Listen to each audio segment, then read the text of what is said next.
I hereby call to order this meeting of the Strategic Housing Finance Corporation of Travis County's Real Estate Committee.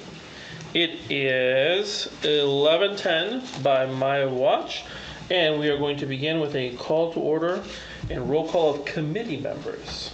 Chair Julio Gonzalez Altamirano. Present. Director Jan Winning. Present. Director Ashley Huddison.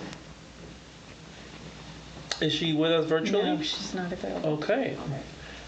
So, Ms. Honeycutt, I want to make sure that the notes identify Director Keisha Prince as joining our body today.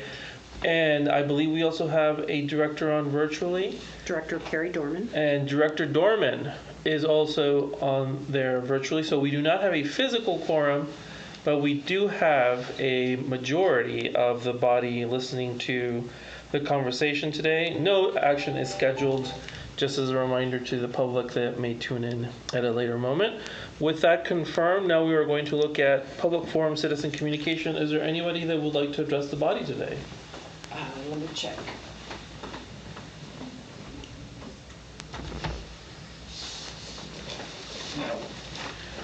So then, having no one wishing to speak to our committee today, we are going to go to discussion items and begin our briefing on affordable housing finance. And I turn over the floor to our Madam Executive Director, Diana Gray. Thank you, Chair Altamirano. As you know, we annually do a series of trainings for board members. Today's training is focused on multifamily housing finance.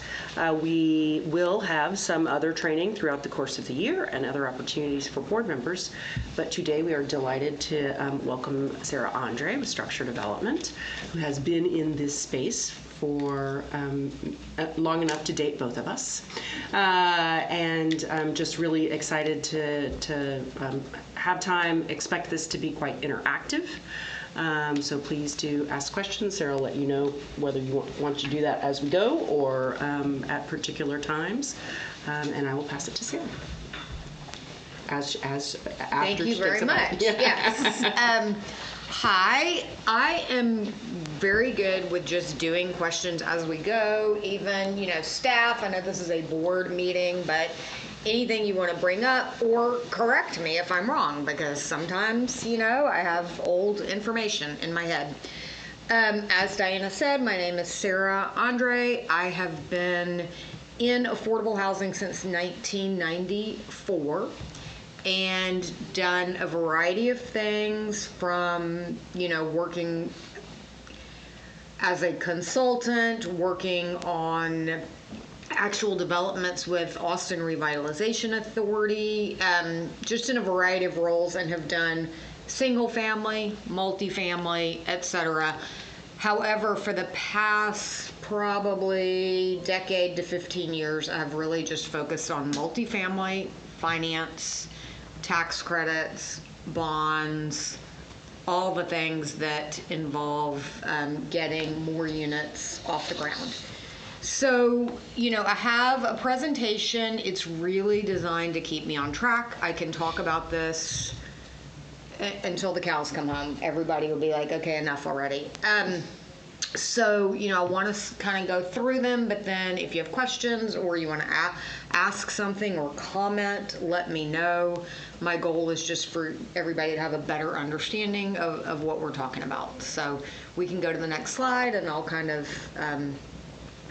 quickly go through that. And actually the next slide is really the introduction slide. So I talked about myself. My bio is going to come up on that slide. My website is on there. You are welcome to reach out to me and ask specific questions. It happens all the time. Everybody from, community activists who know nothing about housing call me to, people who are active in this field but have a specific question. And it looks like the slide's not coming up, but Debbie, can we check with Kevin about the slide? It's going to show a little agenda for today, but also one of the things I wanted to know is more about the people in the room. What can I do to help you in your role? Is there anything specific you wanted to learn, or if you want to just tell me a little bit about your background, that would be helpful. Let's start with the chair, maybe.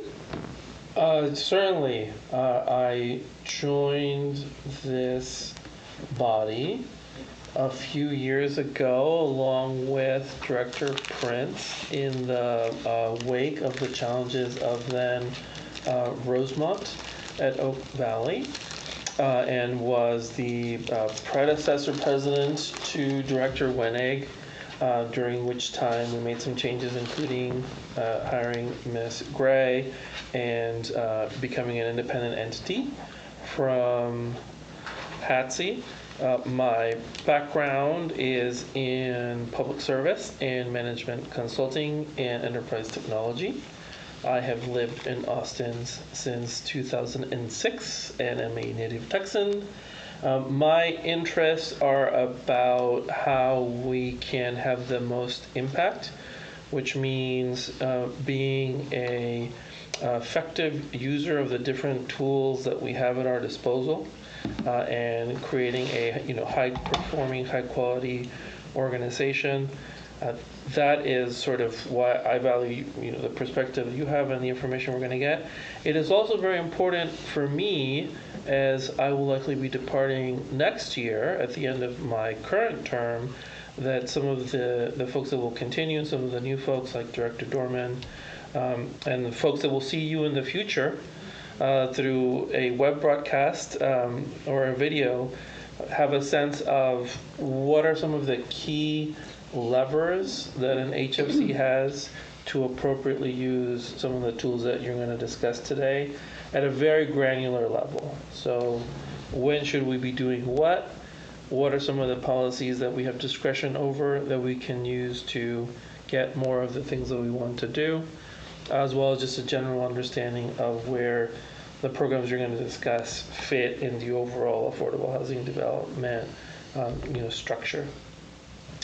Madam President, I pass the baton to you. Yeah, I'm really glad you're here, and I really endorse your approach to making this more conversational today and maybe meeting our needs as directors. I did join the board just following Director Prince and Director Altamirano's time being appointed in early 2022. I came in later in 2022 when actually the Rosemont debacle was still alive and well, and I was recruited by some community activists in the housing sector who were community organizers on the east side and had heard about me through my service with the federal government in the VA supportive housing program, the VASH program. Yeah, I worked with homeless vets for many years and was part of the volunteer crew at ECHO that did the PIT counts and point in time counts, and was also volunteering on the side and as an organizer. And I have a history of, I graduated UT School of Social Work as a second career in 1997 and went immediately into the nonprofit sector working with refugees and mostly women and children and people in foster care. So a lifetime of community service for sure, and also really challenging to me to make this jump into housing finance sector and learning what the actual mechanisms of Yes. the power that we may be able to conjure for the purposes of public service and for the best outcomes for tenants, and really tenant focused in my work and my strategies that I hope to be able to see accomplished. And so it's necessary that I master, that all of us have a certain level of mastery and competence in how we can move in this sector. And I know there's changes happening legislatively even as we speak, and our abilities may be even curtailed this year. But I really want to understand what's the broadest interpretation of what we can accomplish for the biggest impact for low-income and middle-income residents of our county. Very good. Those are both super helpful. I'd love to hear from you. Hi, my name is Keisha Prince, and I don't have any professional background, but I was a resident of Rosemont, a part of the nonsense, and through coming out to the board meetings, they created 2 tenant positions. So these are new positions, so there was no roadmap or no instructions. So I hopped on and I'm learning as I go. I have 7 years experience driving for Capital Metro, full-time single parent, and I do caregiving for elderly. So that's kind of my background, but I'm eager to learn about the tools that we have and what they are and the definitions and how to use it and just gather more knowledge. Great. And we have a virtual director, Director Dorman, who recently joined us, and I don't know if she wants to add anything about her background and needs. You're muted, Director Dorman. Oh, I see. That's the picture.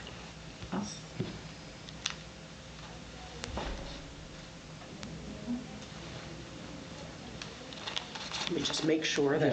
Why don't we come back to her if Okay. she tags us Yeah. and proceed? I hope you got a little bit of what you're looking for from us. Yeah, that Okay. is great. It's wonderful to know more about you, and thank you for all that you have done and are continuing to do. I think your perspective is really valuable, and it's just kind of one, we're going to get into the team, but it's just one piece of the puzzle. If we could go to the next slide, I'll just dive in, and I'm going to try to keep this fairly high level. I know you said you wanted granular information, and we will definitely get into some examples, but I'm just going to start with the very basics just to try to get everybody comfortable. So basically, multifamily finance is really not much different from single family finance. It's just bigger. You know, when you want to buy a home, you put down a down payment and you go to a bank for a mortgage. And that is exactly what, we are all doing with an apartment complex. We are seeking equity, which is, and I tried to put in this presentation words in yellow that are like the language that you'll hear all the time, and you'll think, I don't know what they're talking about. What the heck's the capital stack? And I'm going to hopefully hit on what these words mean. They're really not that special. They're just, a different language.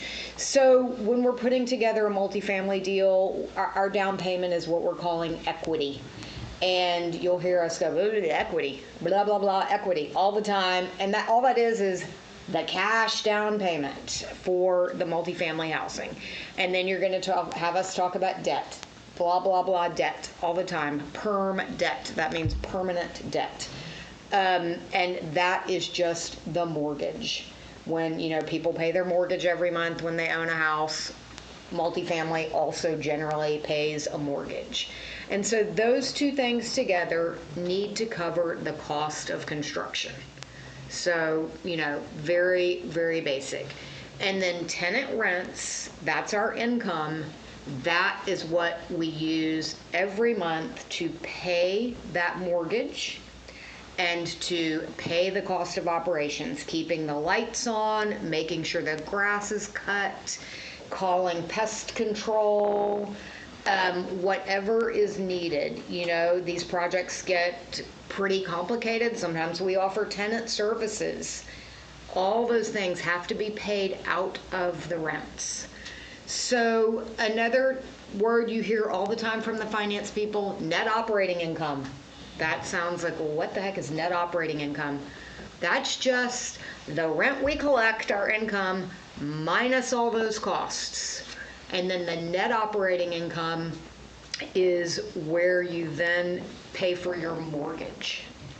And the other thing, if there's any money left over after that, that's your quote, cash flow. And I put also known as profits.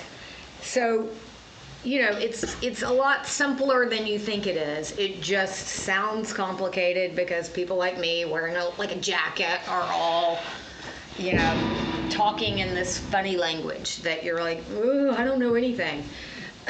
Honestly, I was working in bonds, and we'll get to bonds in a minute, for 3 years before I had any clue what I was talking about. I mean, I would have to look up the word every time after I said it. Wait, which one is that?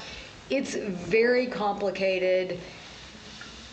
Probably unnecessarily so, but like every industry, if you're an air conditioning repair person, you talk in condensers and blowers and furnace and this and that, and if you're not in air conditioning, you don't know what it is. So this is not that complicated, it's just all about language. If we can go to the next slide, I don't know if you can hear me, that's why I keep talking louder when I say next slide. Then I'll give some, we're already there. Here's the information. So I talked about, the rents are really driving how much we can borrow. So here is just a super simple example. And you can read this, but I tried to compare market rate and affordable. And so for market rate, I used that $2,008 per month as the rent. It honestly could be more than that. I think that is the 80% rent right now, and we'll get into all that in a minute. But basically, it's your rent times 12 months. In theory, a tenant is in that unit for 12 months, and then it's times the number of units you have, and that's your gross income, which y'all probably, hear people come in and make presentations to you and they say gross income. And then I just use this ballpark expenses of $5,000 per unit. That is likely a little lower than what the current expenses per unit are in the marketplace, depending on a transaction, but it was a nice round number. And so, you would once again do 5,000 times 100, and you subtract that and you see that NOI, net operating income. Do y'all remember what that is? It's your rents minus your expenses. And so you can see in these two examples, an affordable rent versus a market rent, there is a $6 million difference in the amount of loan and the amount of money you can borrow. So if we go to the next slide, you're like, so what's the big deal? Who cares about $6 million? It's at least 20 units, so the more you can borrow, the more units you can build. And these are once again just sort of ballpark numbers. I looked at a project that I'm doing. It's kind of complicated. It was about $300,000 a unit to build. So, if by some miracle costs go down, $6 million might be 30 units. So it's a lot. So let's go to the next slide. And here is each rent. And I'm assuming y'all are familiar with the 30, 40, 50% of AMFI. Everybody knows that? Okay. So these are the rents that are set by HUD for Austin across the top. I've just multiplied it times 12. There's your income that each unit generates. And then there's your net operating income that's generated. And the thing I want to point out about this one, this is the 30% unit. So let's say expenses are $5,000 a unit, which is what I was using in my previous example. You can see that the 30% unit isn't generating much income left over. So those 30% units don't help you pay the mortgage, which is why when developers come in here and you say, we want you to do 30% units at that deal, or this percentage, they get tense and they push back. And that is why. It's because those units don't pay the mortgage. So there is very much a balancing act of how many of those you can pepper in to any given deal, depending on the cost of the deal, the size of the deal, all that stuff. And I'm not saying you shouldn't push for those. I'm just trying to give you context of why people, it's not because they don't like people at 30%. It's because those units barely pay for themselves, if they pay for themselves. Sometimes they don't. I'm going to talk about just off script for 1 second. The other thing is y'all probably get people who have done a lot of market rate housing and they think they're going to get into affordable. They're very excited about that. They want to balance their portfolio or give back to the community. That's a kind of thing that they'll talk about. They often are used to levels of service at their developments that are way out of control from what you're used to seeing. They will have round-the-clock concierge. They will have new seasonal flowers put out every, 3 months. Things that are incredibly nice to have, right? But it drives up their cost per unit in operating expenses, and so they'll come in here with $12,000 in operating expenses.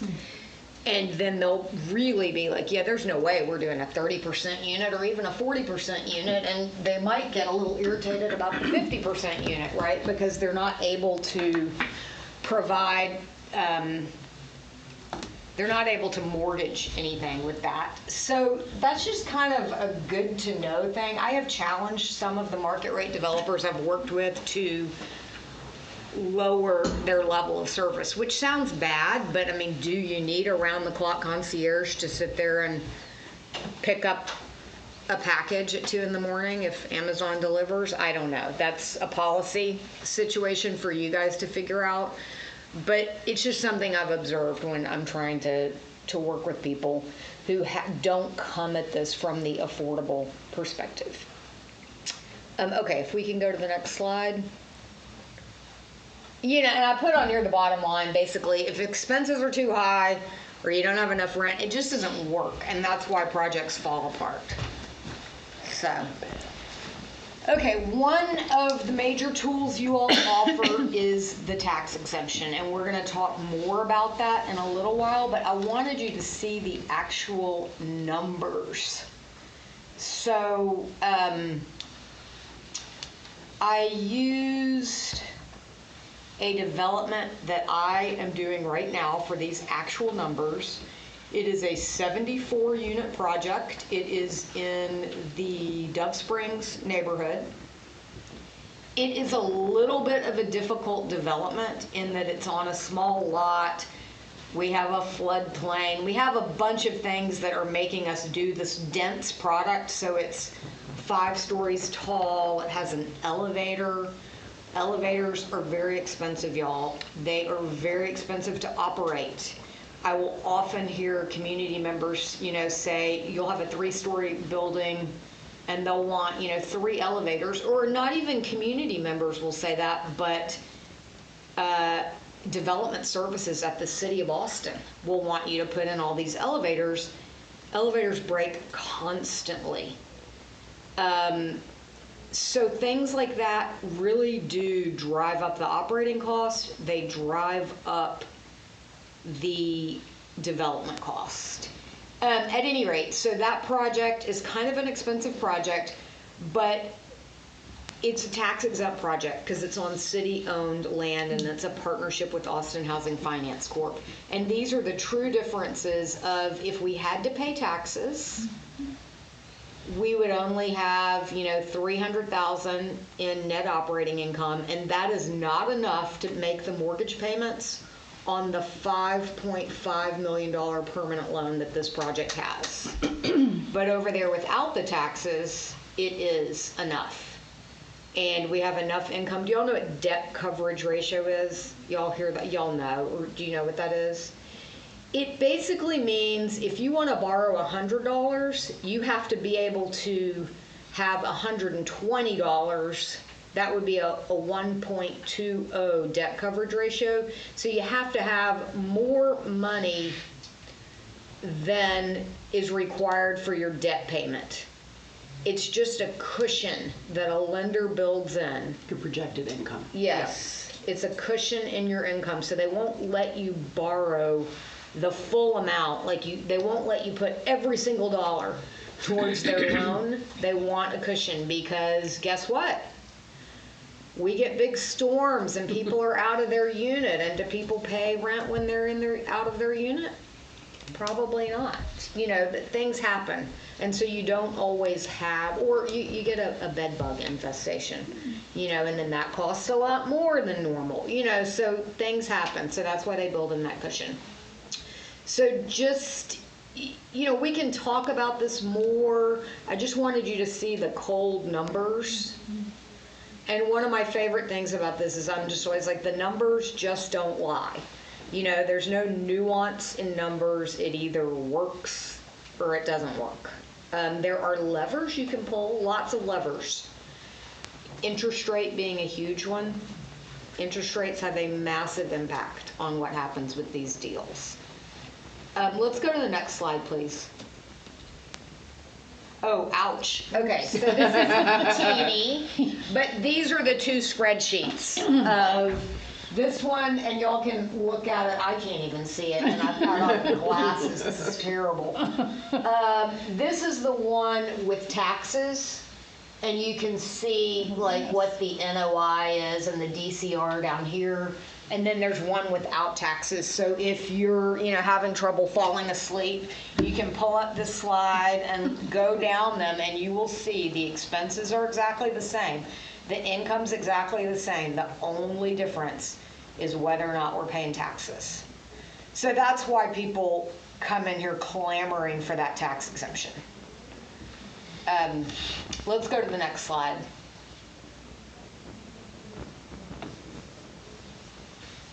All right. So this is that exact same development. It's called Sycamores at Pleasant Valley. And this is the details. I guess I should have put it the other way. But, I've got kind of those details I was telling you about. The total development costs are $30 million. That's why I was saying 300 per unit. So then here is the capital stack. Y'all probably hear, well, our capital stack doesn't support that, or something like that. So we have a permanent loan. Oh, I was wrong. 5.3 million, not 5.5. We have equity. Remember what equity is? That's just your cash. It's your down payment. We have a soft loan. That is a loan that does not necessarily have to be paid back. And those are what people get from Austin Housing Finance Corp. Did any of y'all vote in the election for general obligation bonds? That's the soft loan. That's what that was for. It helps finance these. Deferred fee, that's the developer saying, I'm entitled to a fee of X amount. I'm going to defer a portion of that. I'm going to get paid out a portion of that over time. Bond income is a little bit of a weird word. This is a transaction that's using bonds. And right now what happens is those bonds get invested. We're going to talk about this more later. And there's income. They sit there the whole time we're in construction in an account. And they get a little interest rate. And some of that will get paid back to the deal. And then we have grant funds from St. David's Foundation. And I put a cake there because you'll hear people talk about the 7-layer. This is a 7-layer cake deal. So that's just a little reminder that that's what they're talking about, is the capital stack. There's a lot of sources, and blending all those sources together is, difficult. It's a lot easier to buy a house if you have the down payment and a mortgage. It's a lot harder if you got to go to your uncle, your cousin, your neighbors, and get a little from each of them to do that. So, yes, is that a question? Yes, some questions for myself and for the future. What puts the soft in a soft loan? It is a very low to 0% interest rate. That makes it soft.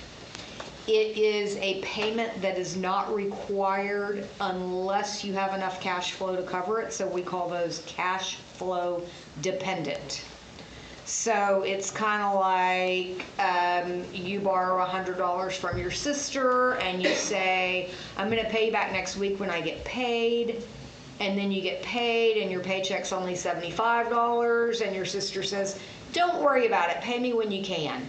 That's a soft loan. That is kind of what Austin Housing Finance Corporation says. It's more formal than that. It's all papered up. There's legal documentation. A great example is I borrowed money from Austin Housing Finance Corporation to buy a piece of land that I am going to develop single-family units on. It's 3 years later, it still hasn't happened. I haven't, they haven't held out their hand and said, you need to pay us for that. Because it is a soft note with various conditions in it about providing units on that piece of land and me hitting milestones. So that's kind of what makes it soft. Does that answer the question? Or AHFC will have the loan nominal amount replenished at some point in the future. yes, and typically it depends on the development. Some of them pay right along. Some of them pay when the development hits the end of its initial compliance period and they refinance. So, those perm loans that I was talking about, they typically have a 15-year term, maybe a 17, maybe an 18-year term. So at that time, if you were to, do out a chart, your pro forma that shows all 18 years of payments, you still haven't paid it off fully at, the end of your 15, 16, 17, 18. What happens at that point is you refinance it and you pay off the initial note and then, extend another loan. So sometimes it'll happen then at the end of that period.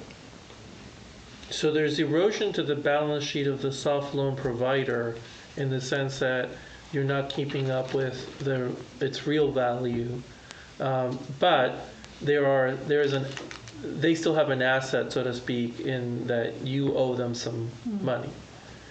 And the permanent loan providers tend to be conventional banks. That's right. That's Citigroup, Chase, Bank of America, Wells Fargo, all those people you've heard of. And a question that sort of comes up for us as we think about how to use our proceeds and where we can be effective is, where is the highest cost of capital? Where can we really make a difference by providing, beyond the tax abatement, financing help that is sort of like the soft loan? Yeah, that is a patient. super interesting question, and I think it depends on the times. Right now, interest rates are high. In general, I would say the highest cost of capital is usually your loan, right? Because your interest. However, sometimes it's your construction loan, like in a bond transaction. If your rates are high and you're having to pay maybe 7 or 8% on the bond, maybe it's construction financing that gets replaced with tax credit equity later. In some ways, tax credit equity is expensive because you take this discount on the dollar, and we'll talk about that in a minute. You don't get, it's not a dollar for dollar. It's like they give you 85 cents for a dollar. But I don't know if you could impact that with funds. I don't think that that's probably a realistic place for you to play a role. But, I think in lending money or in lower interest rate money, there's an option. Your fees are definitely a cost. Your legal counsel, the legal fees on these projects are, in my humble opinion, out of control when people have boilerplate legal documents. That's not to say every deal isn't unique and it needs some specialized tweaking. But I had one project, there were 50 people on every closing call. And every time you're on a closing call, they hit the counter and their meter is running. And 50 people is too many. So those are things you can think about being efficient with. Let's go to the next slide, and then if you want to talk more about that, we can go back to it. Okay, so this is getting into your role. And I do not know the legal code. I cannot get up here and say section 107 of whatever. But basically, your purpose is to further affordable housing, and you've got a couple of tools to do that. You can issue bonds. That is very, very, very, very special. Not many people can do that, right? Not many entities can do that. So that's your absolute major, that is where you are the gatekeeper in terms of controlling who comes into this world. You can provide tax exemptions. That is also extremely special. And as I showed you earlier, makes a giant difference. And then, you're an important partner to the private sector. The private sector can do things you can't do, right? They can make decisions on their own without a public hearing, without talking to stakeholders. They can, pick a paint color in 2 seconds. They can do a lot of things like that. They can't provide any of these tools. So as we get into this a little further, I'm going to encourage you to focus on what you can do really well and let the people who can do the other things well do those things. Let's go to the next slide, please. Okay, so I think a lot of your work is prior to people coming to you. It is setting good policy and then implementing that policy consistently.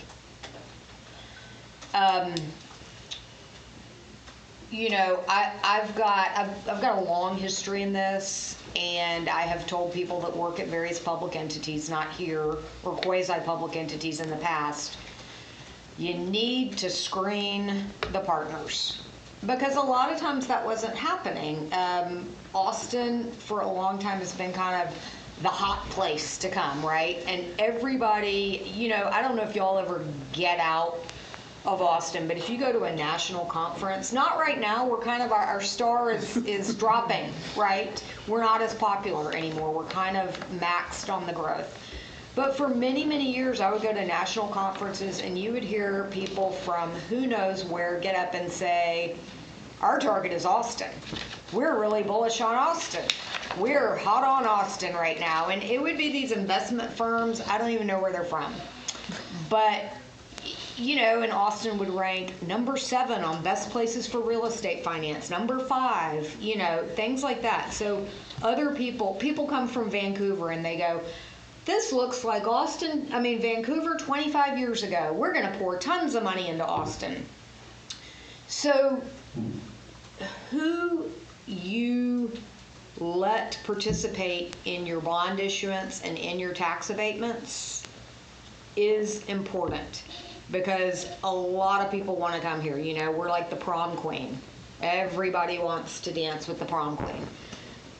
So I put some things that I think you need to ask yourself. Are they solvent financially? Do they really have the capacity to guarantee the mortgage? Who are their partners that they've worked with financially? Is it Key Bank, which is a giant bank, or is it, Sunshine Bank? And there is a bank named Sunshine Bank. Is it a bank that does these kinds of transactions? These are very complicated. And even like Frost Bank is a Texas bank, a local bank that's huge. They have looked at this kind of stuff and just been like, whew, no thanks. We're not going to get into this. So it's a specialized niche. All those partners need to know what they're doing. And then, the soft thing, besides do they have a track record, have call up other local governments. Be like, hey, Amarillo, I heard these people did a deal there. What do you think? They will tell you, that place is nothing but trouble. It looks terrible. Or they'll say they were a great partner. On top of all those things that you can actually quantify, are they easy to do business with? I've been doing this a really long time. I get tons of phone calls from developers all around the country. my, pain tolerance for dealing with people that are not good to work with is really low. And I, at this point, can just kind of go, oh yeah, I can tell these people, we're too busy. They're not ready to do the work. They're not ready to roll up their sleeves and really be a member of the community. And those are things that, as a board, you will have a radar for. You'll know who knows how to treat a tenant well, who cares about their property. They may not be the touchiest, feeliest, because they're in finance. But you can still tell what companies actually care about what they're doing and which ones are just trying to print money. And there are some of those out there. Not everybody who is very successful is evil, I promise. But there's a difference. So there's that intangible too, that I think it is perfectly legitimate for you guys to say, they checked all the boxes, but there's an ick factor. And then, so that's you're creating your policies, what you're trying to achieve, you're screening who you might work with. And then before you sign on the dotted line with a group, screen their potential deal they're bringing you. Is it next to a toxic waste dump? Is it, there are all these new apartments that are on the, what used to be the tank farm that, not all of us in Austin remember, but probably us three remember and maybe some of y'all. And that was the tank farm, if you don't know, was like where they kept all these toxic pollutant tanks. Airplane, jet fuel. Yeah, jet fuel. And so, there's new market rate apartments right on top of that now, and hopefully they did all the due diligence and the cleanup that was required. But I know people try to do things on sites without doing that. So, use your local knowledge. That's the other thing that's great about having this local board. Y'all know, that flooded 5 years ago. I don't care if they say it's not in the floodplain. It flooded. Those are great local things to know. Are there some political hurdles that you know about that somebody from, Ohio doesn't know about? Do you think they can get the zoning? Y'all read the paper, you watch, you know what your neighborhood's like, you know what the other neighborhoods are like, that kind of thing. And then, how do the numbers look? You may not be numbers experts, but your team inside is. And your team can look and go, man, this project seems expensive. Or, man, it seems really cheap. What's going on here? And then those are ways that you can ask yourself, is this a deal worth doing or not worth doing?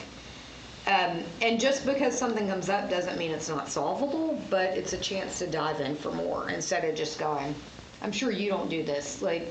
Check, we're good. That's your job, is to dive in more.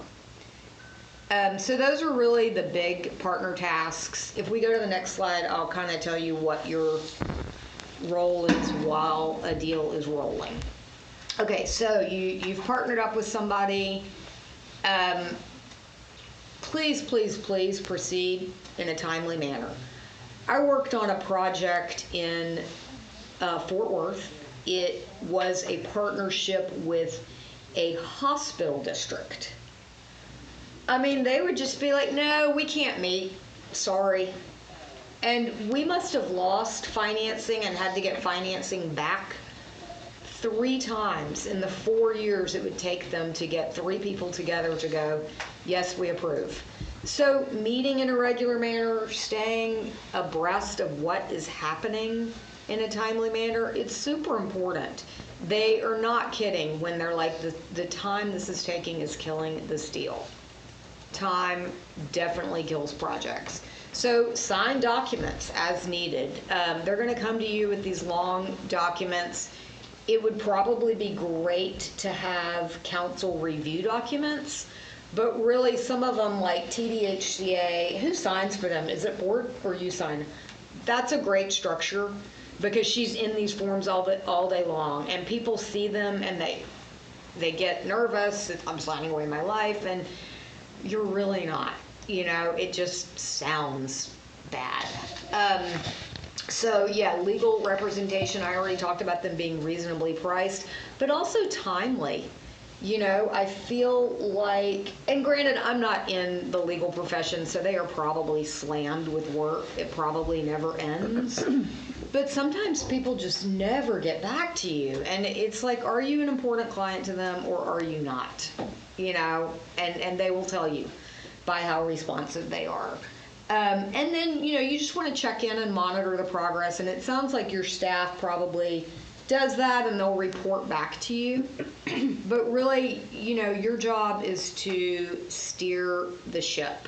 Set those policies, chart the course. This is where we're going. This is the number of units we want this year. This is the number we want to be at whatever income, or we're really interested in this part of town for whatever reason.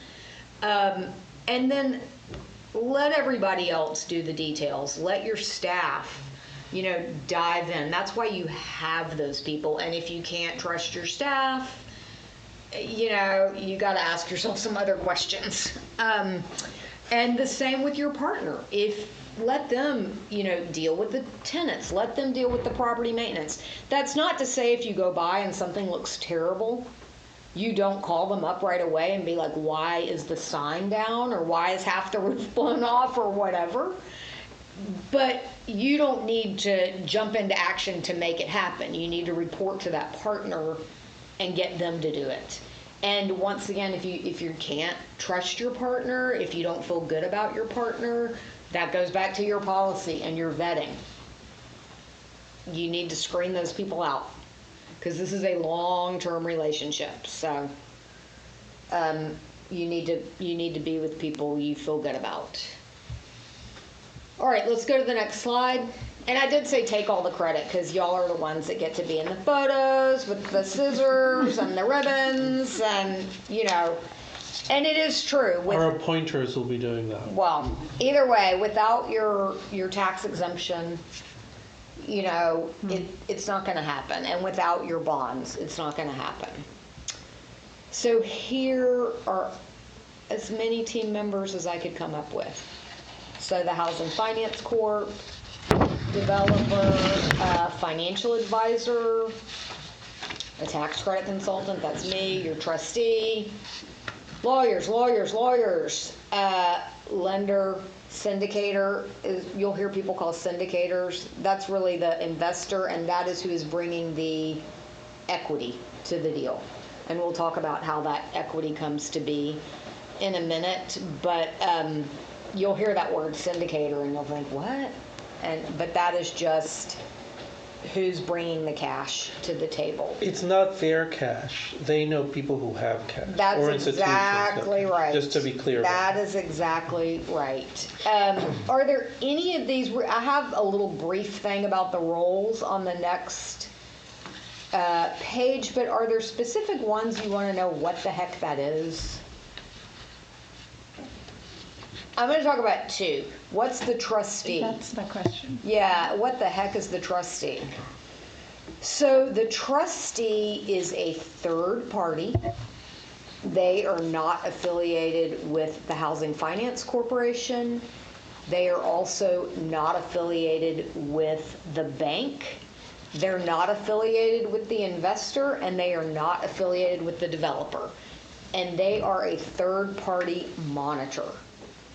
So they monitor that any funds being used for this development that were a result of your bond issuance are actually being used for the public purpose that they are supposed to be used for. So they ensure that, you know, I'm not getting a giant bond issuance and the next thing you know, I pull up here in a Rolls Royce, you know, that I've charged to the project. They are the ones that are looking, and they look at every single draw that comes from a, you know, contractor. So your general contractor's out there and they've poured the foundation and they submit for payment. Hey, we're 100% done with concrete. We want 100% of our concrete line item. The trustee monitors that before any funds go to pay that. So they play a very important role, but it's a background role. But the good thing about that is you don't have to ask yourself, well, how do we know they're doing the right thing? Because the trustee is doing that, and they are making sure, and that's not just for your protection, it's for protection of the lender, the syndicator. Did you want to add to that? Is a question, actually. Yeah. What they're monitoring is whether the uses qualify for tax exempt bond status. So it's Exactly. not necessarily construction quality, it's beyond that. It's really is the purpose being. Exactly, yeah. So it's like I said, there's no Rolls Royces, there's no trips to, I don't know, New York in there, that it's actually construction of affordable housing. Are they that active though? Because my perception of them, if they become like a money referee when there's a fight, like somebody has to raise the issue. They're not perusing closely. Are they supposed to be that proactive? I have not seen them act as a monitor, like what you're talking about. I mean, in terms of a referee, I've never seen that. I don't know how closely, if they're like looking at every line item, but they are certifying that it's used for a public tax exempt purpose, that we aren't asking for other things. So, they are in the background. So my guess is it seems like they're far away, because unless there's a problem, there's really no reason for you to hear from them. I've never had one where there's a problem. Have you? We have seen recently, they have not identified a problem, but where they have been asked to be removed from a project. Not entirely clear. They asked to be removed? Yeah, that would set off alarm bells in my head. Like, are they asking to be removed because they don't want liability for something that they think is shifty? Or are they asking to be removed because, they're changing internal structure and they don't want to be on it anymore? I mean, those are the nuances where, you got to find out why, and they may not want to say in writing.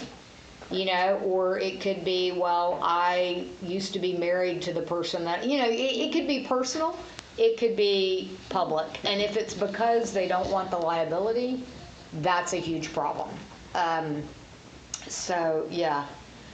And I suppose you're not going to tell me who that That's is. accurate. Not on the meeting. But anyway, okay, that's okay. The other one I want to talk about. But, go excuse ahead. me, but is it fair to say, in your experience, to teach us about this concept that's relatively I think that's pretty unusual? rare. I've Okay. never heard of that. Yeah, I've never heard of somebody wanting to be removed.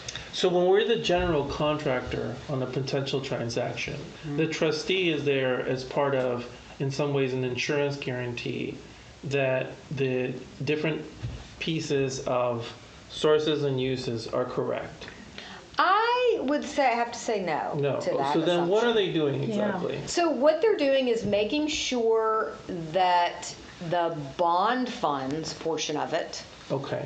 is, And when you say bond, you mean like bond given to us, other cap given to us by BRB, not debt given to us by a commercial lender. right, Okay. exactly. All right. And So that's those- the unfortunate part about the general obligation bonds here in Austin. That's kind of an unfortunate name. But yeah, and maybe we should skip and talk about how bonds work and then kind of come back to this. Okay, great. Because I think you're probably gonna have more questions about that. So if we can skip a few, let's see, I know the next two we're gonna skip. There was a second role you wanted to highlight for us. I and just wanted directors. to highlight the financial advisor. Sometimes you have those, sometimes you don't have those, I would assume. And typically you have them in a public offering, or do you have them for private placements as well? So currently, we have a financial advisor on all of our tax credit deals. But I think that, and for a while, have had on workforce as well. But as part of our thinking about our third parties and costs, et cetera, beginning, I think, to think about the nuance Yeah. of when. And has that been Stiefel or Hilltop. Stiefel and others? Hilltop. Hilltop. Okay, Hilltop. Yeah. So I typically see a financial advisor when there is a public offering of bonds. And that is different from a, quote, private placement. And those are like these, this little nuance. Basically, I primarily work with really large, really solvent developers who have a ton of experience and have been in this industry a long, long time. And so mostly what I work on are private placements. And what that means is that the bank that is lending you your construction financing and your perm debt is also buying those bonds that get issued. And then a public offering means that someone, and it's usually like a Stiefel, goes out and sells those bonds on the open market. That's very different, as you can imagine, if you were to go to one bank or your family member to get the money you need for something versus having to go to every member of your church congregation and get like $1 of that money, or just people you don't know. They're just different kinds of ways of raising the funds. And I don't want to spend too much time on it because it's kind of down in the weeds. But that's typically where I see a financial advisor who is making sure, once again, everything is done in accordance with the law, and also selling those bonds. And yeah, that's interesting that you have one on all of them. Okay, let's keep going. I also, think their fees are pretty high. So, but some people probably think my fees are high and aren't worth it, and that's okay. Let's skip a couple of these. I'm going to talk about bond financing, of kind of how that works. Yeah, okay, great. So we're there. So as you know, only specific entities are allowed to issue bonds. And the reason I have this watch here is because Diana's going to laugh at me. Bonds are like the watch or the guitar that you take to the pawn shop, right? You can't take that watch and I can't be like, hi, H-E-B, give me my groceries with my phone. But I can go put this over at the pawn shop and I can get some cash to go pay H-E-B. And then I have to come back and do what I told the pawn shop I would do in order for them to release my phone, generally pay them back. So bonds are collateralizing the loan that the development is getting. They are not, it's a weird, Diana, I think, also said, another one where you just bring some Monopoly money and pass it around the room and then eventually that same dollar gets back to me. It's a little bit like that as well. So y'all issue bonds, let's call it $20 million. And they sit in Texas, a development has to draw all that money down at one time. In other places, you can do what's called a drawdown bond, which means you take the money out as you need it. But in Texas, you issue the bonds, somebody buys those bonds, whether it's that private placement and it's, Citigroup, or it's sold on the open market to various investors. Somebody else is holding those bonds and expecting a return on that. They're expecting 3% or 4% or what have you. The bank then, because they have that sitting out there, they then use their money to put $20 million into a construction loan.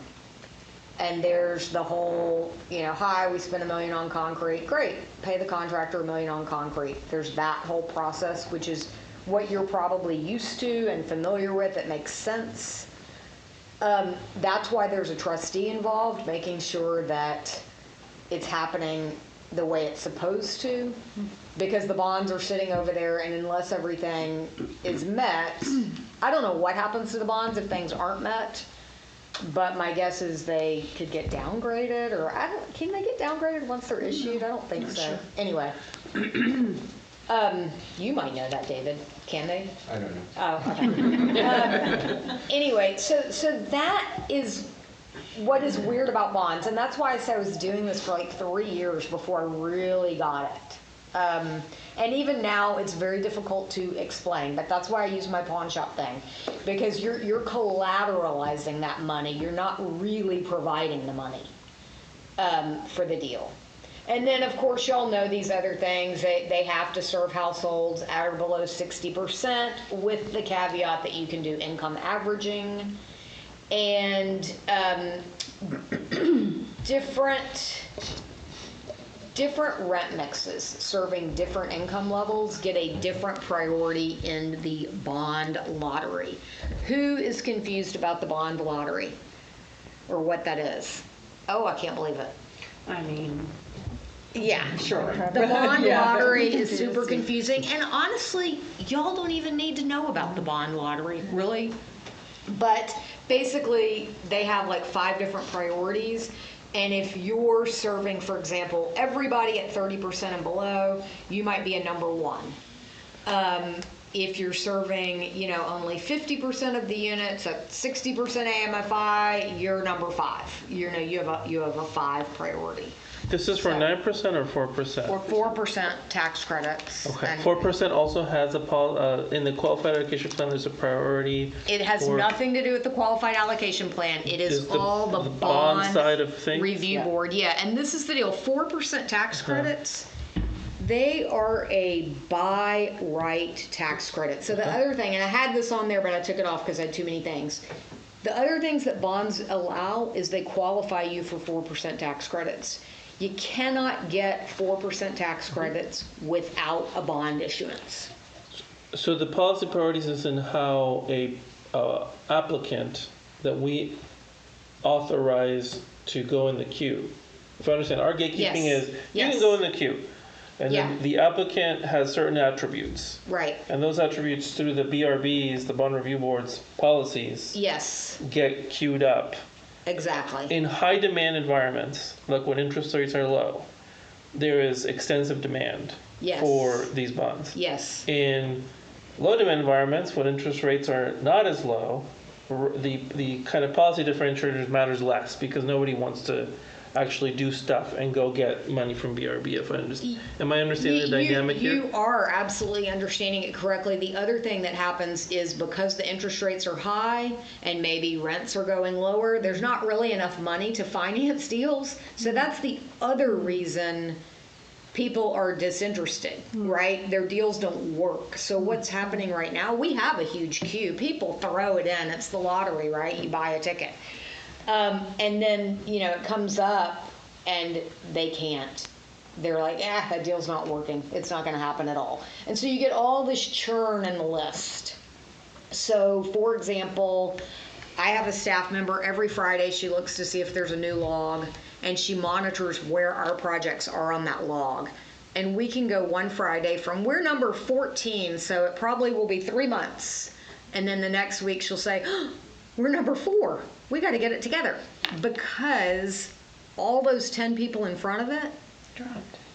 Yeah, they dropped it because their project didn't work, and the way interest rates have been fluctuating and all this talk of tariffs and kind of uncertainty, it has made a lot of people pull the plug on their developments. And so just to make sure, the main takeaway we have had, at least in my time here, has been we don't really have significant levers to pull on what our private developers will want to do when, in terms of when they go to BRB, or how things will shake out at BRB.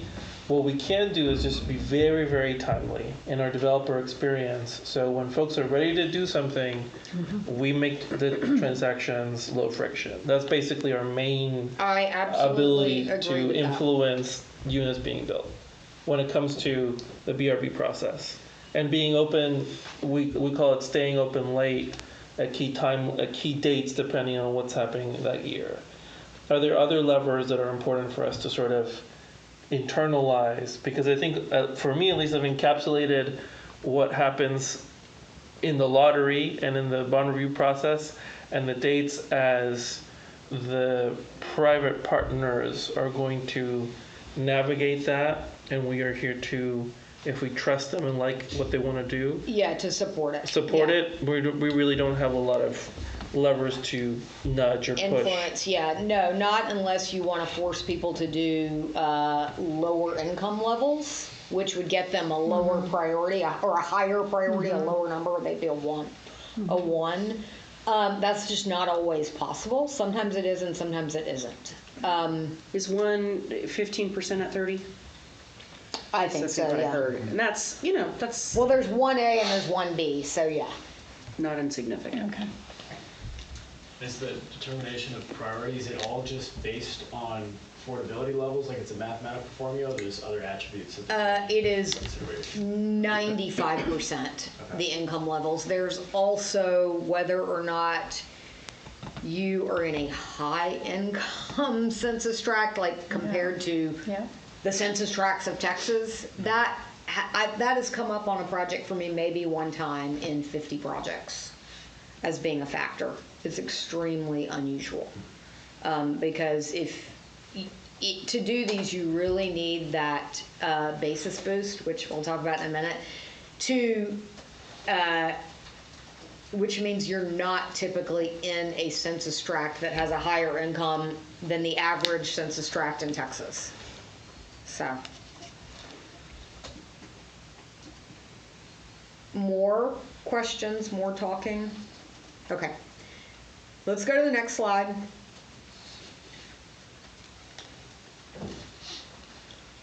All right. Oh boy. See, I've already done all these, like the lottery, the trustee. They're just. And David wanted me to add carry forward, and I know he thinks I was joking, but I'm like, if only I could explain carry forward. But I will try. So inducement, you guys do inducement resolutions all the time. All that is kind of like you're going steady. It's a prayer Yes. in some ways that we get something. Exactly. It is. It is. A promise ring. Yeah, it is. It is. It's not an engagement ring, but it is exactly. It's like a promise ring. Like we like you. We like this deal. If all the stars line up, we're gonna apply for bonds with the BRB, and that's really all it is. So that's all the inducement is. The bond reservation, that is the actual, like, we have money for you. It's the BRB saying we have money for you, and we're giving you 180 days. Clock has started to use that money. The parents are willing to pay for the wedding. Yes, right. If you get For a married for a brief if moment you get in married time. in the next 6 months, Uh-huh. right? We can pay for it. After that, you're on your own. Yes, exactly. That's a great way to put it. And so people get those two confused all the time. I'm working with a group that is doing a development in Victoria, Texas, and they must have asked me like 12 times, well, we just got our inducement resolution. Don't we need to turn in our tax credit application? I'm like, no. You do not have a bond reservation. You have not even applied to the bond review board for your bond reservation yet, right? The inducement is just the like, okay, we're here for you if you get it together. Issuance is a word that is used a lot in terms of bonds. Like somebody might come in here, they have an inducement resolution, and they'll say, Strategic's issued the bonds. We haven't issued them yet. You're going to issue the bonds if you get a reservation from the bond review board at the time of closing is when those bonds are actually, like 4 or 5 days before, is when those bonds are actually issued and are out there and they're on your balance sheet. So issuance, clarify that a little bit for us and future generations, because at the beginning of, when we were doing this stuff for like Light Tech, I thought issuance, and this is like my own misunderstanding, was we're telling staff, it's time to sell. So it's something will go on our balance sheet, so to speak. but it's more murky than that. What exactly is it? Well, I think that's right before closing. I think there's reservation, which we're going to issue bonds. There's the bond review board application, and there's the reservation. So they've set aside that money for you to issue in the name. And honestly, I'm not always involved in the issuance, or I'm not involved in it very much at all. But you all have to go before the bond review board with them, or no? TSHAC does that, but maybe y'all don't do that. You just do your paperwork, you have a meeting and issue them? What do you do? Yeah, I'm not sure. You may have a better idea. I mean, we're conduit, right? It's conduit debt. So Yeah. I'm not. You have a question one more time?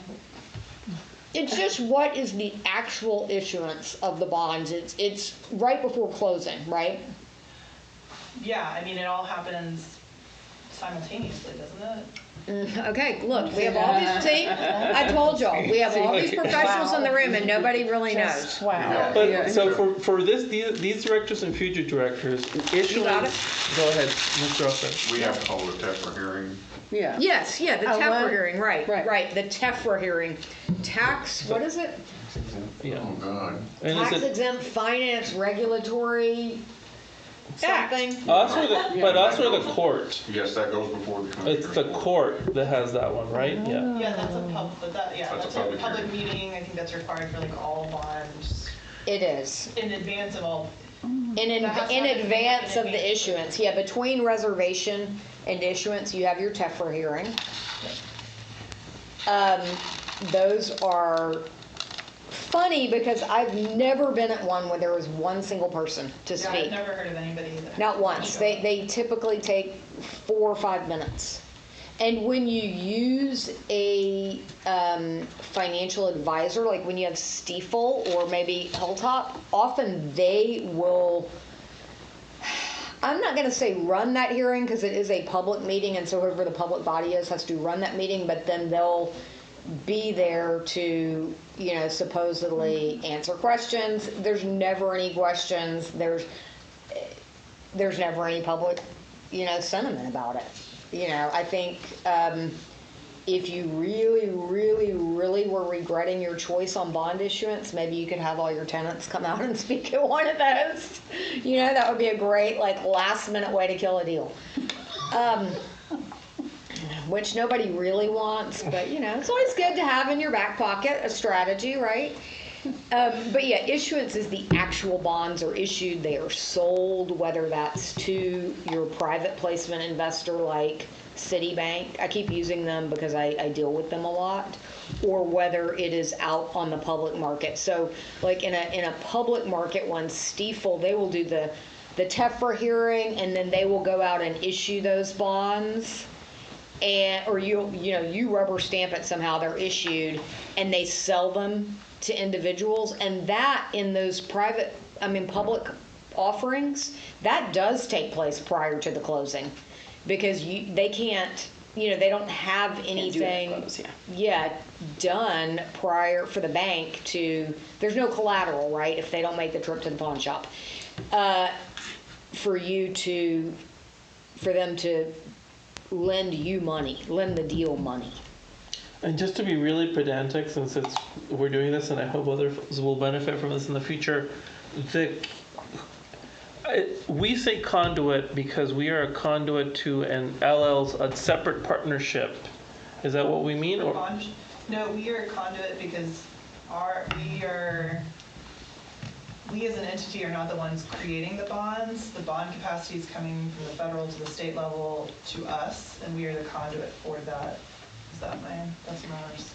Yeah, so Texas has a bond ceiling, right? Yep. And you hear that on the radio all the time. Our U.S. debt ceiling, blah, blah, blah. Yep. It is the amount of debt that the state of Texas will let float around. And they allocate that to these various entities. So that's how we're the conduit for that bond capacity that the state has that allows facilitating all these different types of public projects. So it's not that. So one of the things that's tricky here is oftentimes we have a separate vehicle, an LLC, that houses a partnership. That is totally separate from the Yeah. bonds. Yeah. And so when we issue debt, the cash from the sale of, say, the private or the public placement goes to what entity? It sits in an escrow account. And then it is loaned to the project, to the construction. So it'll sit in an escrow account. It may flow to the, it depends on if it's there or with somebody else. But either way, let's say it's all with Citibank, right? It's sitting in one account, and the general contractor turns in a pay application. Architect approves it, trustee approves it, trustee says, wire the money from that escrow account to this construction account. Then the developer writes a check, whether that be electronic or on paper, to the general contractor. How does it impact an HFC's balance sheet, the process of issuance? I don't think it impacts it at all. It just it has no Yeah. impact, right? Yeah. So it's an asset for whomever purchased the bonds, Yes. and it's a liability for. Whoever, probably, is it not a liability for y'all? You're a conduit, so. No. Yeah, I think those are Non-recourse to us. accounting questions, honestly. I don't really know. In a way, I can understand how you would think of it mentally as a liability until the project gets built. But I honestly think that's a sort of a mental calculation more than a financial one on your balance sheet. But I definitely encourage you to get a CPA in here Yeah. to talk about it. The question for us is like, so who bears the risk of having to pay? And so the clarity for this conversation and future generations of directors is, it is not our risk to pay. No. It is the developer or the partnership. It's the partnership, but ultimately the guarantor on those developments is typically the developer, as well as potentially the partnership, the general partner. It eventually all flows to one person who's responsible, or one corporate entity. But no, you guys are not responsible to pay, any of that back. Although you are a general partner, but you're not a guarantor ever, right? Yeah, you're never a guarantor. You're not. You would never be a guarantor on a deal. If you are, it's some mistake a previous board member made. Y'all will never guarantee a deal, I don't think. Thank you for providing that clarity and guidance Yeah. for our transactions in the future. Yeah. Yeah. Absolutely not. I don't know why. Yeah, I know nothing about this debacle that people are talking about, but it sounds No, we're just dicey. we're building enterprise knowledge together. There you go. So thank you. That's what we're. And also, I encourage you all, I encourage everybody in this room, if something doesn't, if it just feels funny to you, just ask the question, right? Just ask. And in an organization that is healthy, asking questions should be fine. And if it's not, everybody should get another job. Because that's not the kind of entity anybody wants to be part of, right? I mean, I guess some people do, because you hear about it, you read about it, but, I don't think anybody in this room wants to be part of something where you can't just ask the question. Nothing ever was harmed by that. Okay, we talked about the lottery a little bit. I have been throwing around private placement and public placement a lot already. They are definitely confusing. Carry forward.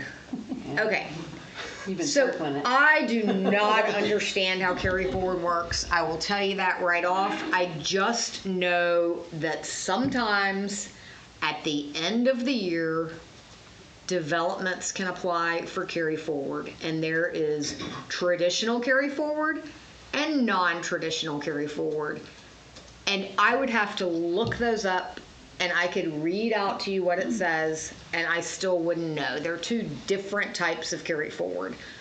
The bottom line, what they are, is they are a bond issuance, or not a bond issuance, excuse me, Capacity. a bond reservation that doesn't expire in 180 days.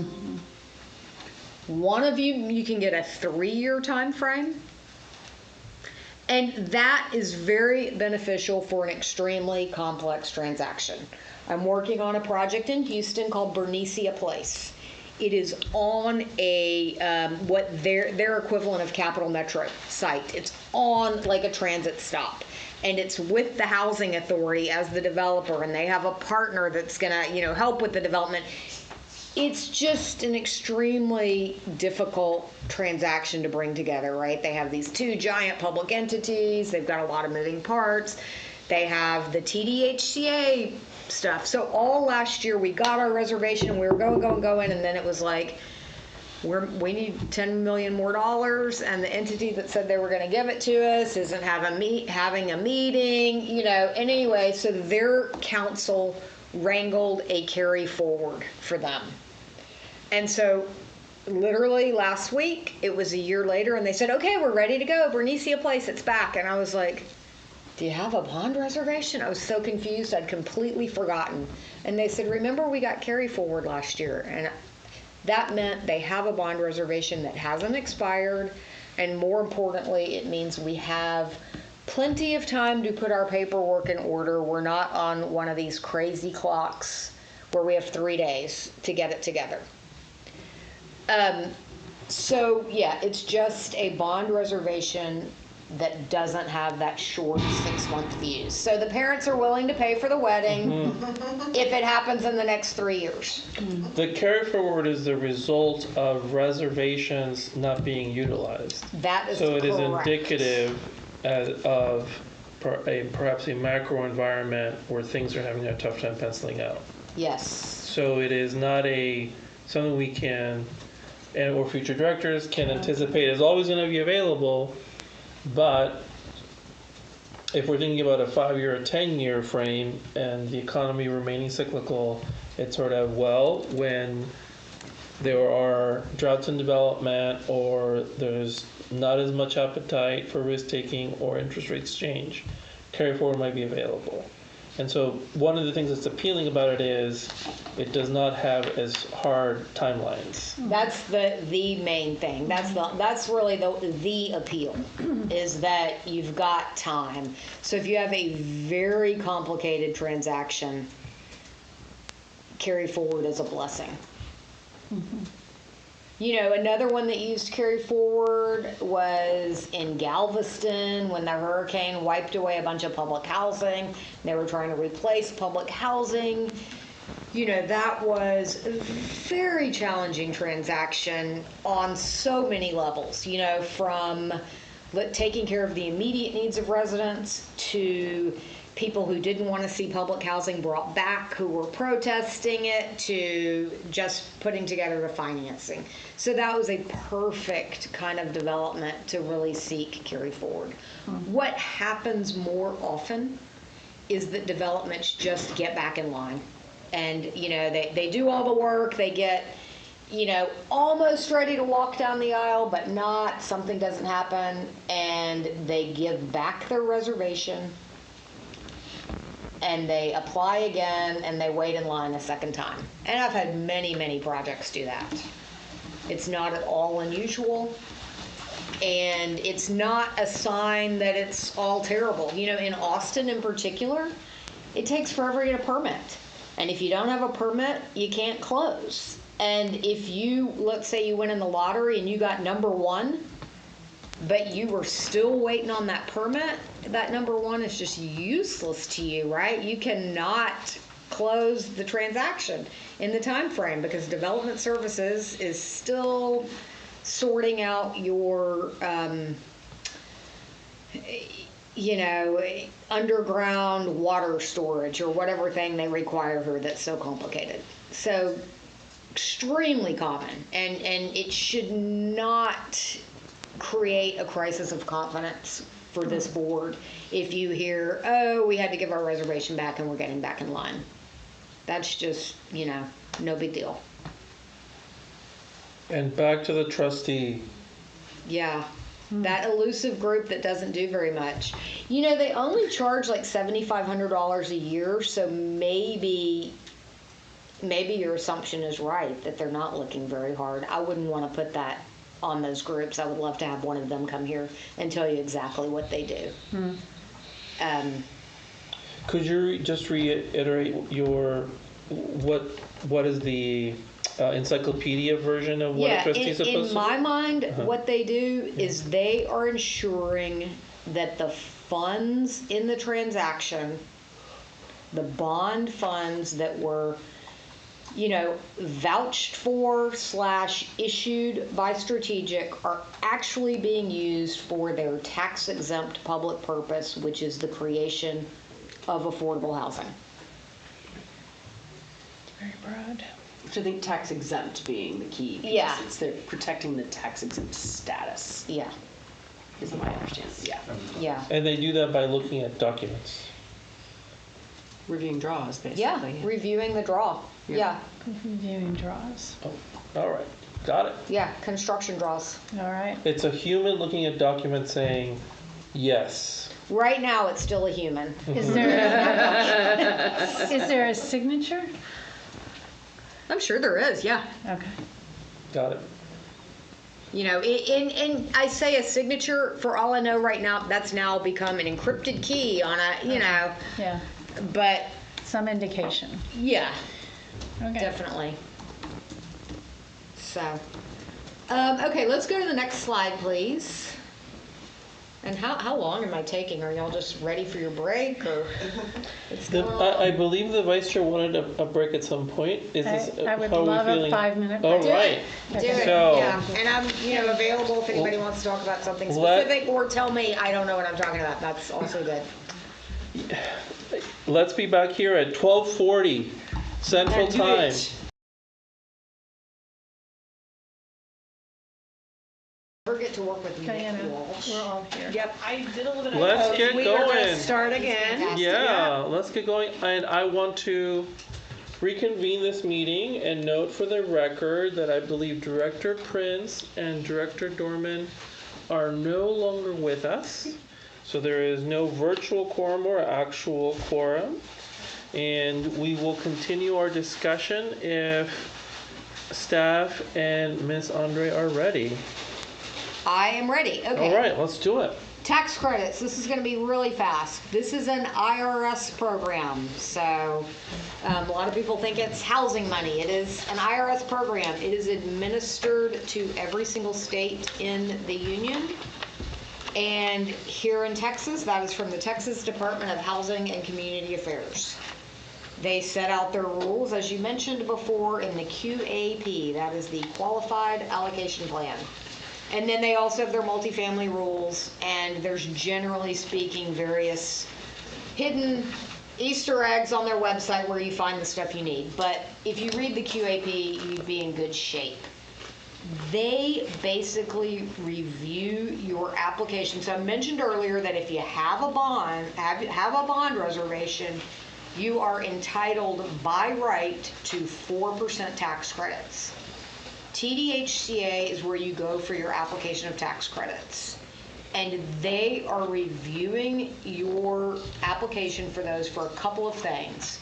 Consistency with their rules and guidelines, meaning you're producing, housing that meets their quality standards, meets their income standards.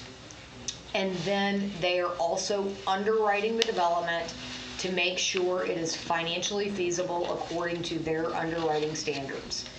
Their underwriting standards are pretty similar to what most major banks use. Most major banks, in fact, are maybe a little bit more flexible than TDHCA. So if TDHCA has checked it off that it meets their requirements, you basically know there's enough cash flow there to cover the operating expenses for 15 years. the income levels are correct, they will not pop you out, back out. They will not approve you. If your income levels aren't correct, they won't approve you if you don't have enough cushion for your debt. So one of the things I have seen people do is try to get nitpicky about the underwriting, and it's like, okay, the bank is underwriting it, the TDHCA is underwriting it. You should definitely, like, you have somebody who underwrites it, who looks at the numbers, right? Y'all don't need to underwrite it. If it's getting through all those groups, it's a financially feasible development. That's not to say something can't go wrong, a hurricane, bed bugs, whatever. Things can go wrong, but it was set up correctly. So then those tax credits are exchanged for, equity. That word we keep throwing out. They're exchanged for cash. And I have a formula in here to show you how that's done. TDHCA is also helping ensure you meet the 50% test, which means that bond proceeds need to be used for, and it's now more complicated, between at least 50%, but not more than 55% of your total costs. So that is how you qualify for tax credits, is that bonds are paying for at least 50% of the project. You know what? I put these two things down in the capital stack. You were talking about not the capital stack, the structure. You were talking about LLCs. Every one of these projects will be set up as a partnership. It is a single asset entity. They own one asset. And the reason you do that is to create a firewall between each asset, right? You have one project that goes to hell in a handbasket, it doesn't then impact every single one of your other projects, at least from a financial perspective. Programmatically, I suppose you might change the way you do business, but, it's kind of like one building burns down, it doesn't burn down every single building. In these partnerships, you all are always, always, always going to be the general partner. That means that that is how you pass on the tax exemption, number one. If you are not the 100% owner of the general partner, under Texas law, there is no tax exemption.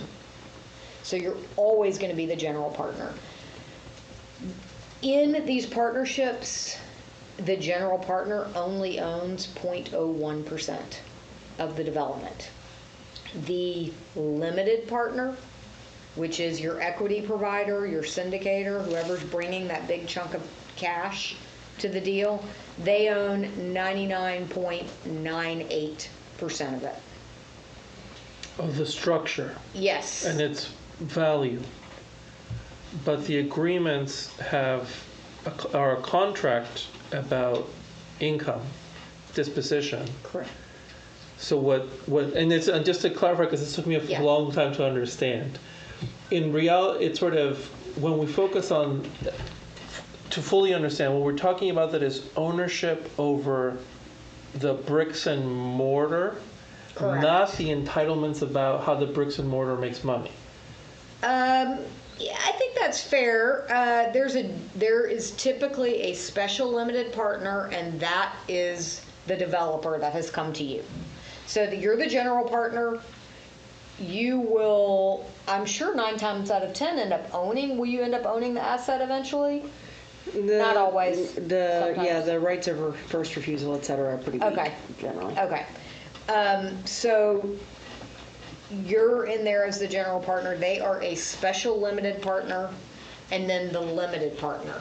And the reason the limited partner owns so much of it is because they take your depreciation on your asset on their tax form. You're a tax exempt entity. You have no use for depreciation, just like you have no use for tax credits. So that's why you sell it to this other entity that does have a tax liability. We hold the land, but we in turn grant them the ability to make money off it for a Correct. somewhat immortal time frame. The partnership owns the improvements, not the land. The partnership owns the improvements, but the land is owned by, A separate entity, not the partnership. Is it typically owned by an LLC or is it, so A it's, different LLC, there's usually a land. Okay, so strategic it's- LLC and then a separate partnership, strategic okay. LLC. So it's a strategic, 123 Main Street Land LLC. Right. And that owns the land that you lease to the partnership. so we just. Probably, you lease it, you right? Yeah. You And usually for a very long time frame, Right. we give up Exactly. the rights to make money off the land, so to speak, by giving a good deal to the other LLC, Yeah. which is our structure LLC or Yeah. apartments LLC. The lease is to the partnership, not to the other LLC. It's an LP. It's to the limited partnership of which you are the general partner. So, I think what's important about that is that you're, once again, a conduit for the tax exemption. Second, you're in it for the long haul, so if something is to fall apart, for example, with the limited partner or the special limited partner, your developer, the limited partner can bring in another entity to help with the development. You could also, at the end of the compliance period, end up having a right of first refusal to purchase it. You kind of have first dibs on it, but the liability for running it, it's really on that special limited partner. And that's all spelled out in those long partnership agreements that you get. You know, there'll be like 12 pages of definitions and a bunch of exhibits, and what you really need to be looking at is, and this is for your team to do, but if you want to ask, okay, what happens when this partnership, when the loan is paid, when we're done with our compliance, what happens, what are our rights on sort of the dissolution or the exit, and then what is our responsibility / liability during the process? And they will list out the guarantors in those, and you can just do, you know, Control F, a find for guarantors, and you'll see who it lists. And if it lists strategic, anything strategic, cross that out and send it back, because it should be listing the special limited partner. It should be listing the developer, whatever their corporate entity is, and maybe, you know, their name. So the projects where I am a developer, they list Structure Development LLC, they list Sarah Andre, and they list my partner, you know, blah, blah Ventures, Fred Smith, you know, and that's who they list. And sometimes they list the general partner, but we're the owners of the general partner. Y'all are the owner of the general partner, so you wouldn't put that. It should list like the special limited partner, who is your developer partner. One nuance that has been hard for me to absorb, and we've talked about it a few times, in HFC general partnerships, the general partner, at least as we've done it, does not determine or even have control over property management. That is typical and correct. Typically, the special limited partner, aka the developer, is bringing in their management. You could definitely have the right to approve their management entity. I don't see why you couldn't Which is what we've started. build that in. Yeah. To approve their management entity and to withdraw approval of their management entity. I know that the banks typically have that. The equity investor is who also has that. In that limited partnership agreement, you will see them, they will name a management agent, and they will talk about, you know, that management agent has to be approved by the investor limited partner. So I have I have many projects that I've had terrible management. Like, we drive to the development and it's like locked up. People have walked away with the washing machines, and you go in the office and there's a locked drawer, and you finally pry bar it open because you don't have a key, and there's like 6 months worth of rent checks in there that nobody's ever deposited. So we had to replace our manager, right? Our management company. And we fortunately have a great relationship with the investor, and all it took was an email that said, hey, we want to replace Management or us with, Management Inc. And they're like, great, do it, and it's really just been that informal over email communication. But yeah, if something is not working at that company, and I wish that Director Prince was here, because like, if you happen to go buy a place and you're talking to other tenants who live there and they're like, management has done this, this, and this, that does need to come back to you all, and you need to investigate. And sometimes those complaints are not founded, and sometimes they are. And so, the washing machine should not be leaving the premises. Let's put it that way. And nobody should be walking the halls with a machete either. That's another real life fun example. It's not the deal we worked on together, is it? No. Just checking. So that's kind of the very basics of tax credits. There's not a lot y'all need to know other than they are what bring in that equity. Let's go to the next slide and I'll show you that math.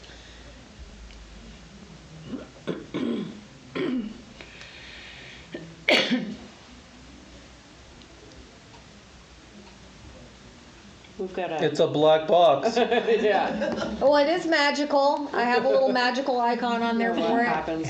It's coming. What's going on? That's okay. While we wait, I'll pose a question. You don't, if it comes up, you don't have to answer it. Here's my question. Absent 4% tax credits by right, would a developer ever pursue private activity bonds? Does it bring enough value on its own? I don't think they would. I mean, I think people do, and then they go, oh, this isn't going to be enough money, and they let it go. Yeah. I am unclear. I mean, this is our the way we do things nationally. Why? Like, what was the rationale for saying, if you get bonds, you get, credits by right? Well, I think they were set up through, with the 9% program at one point, right? That was all set up together.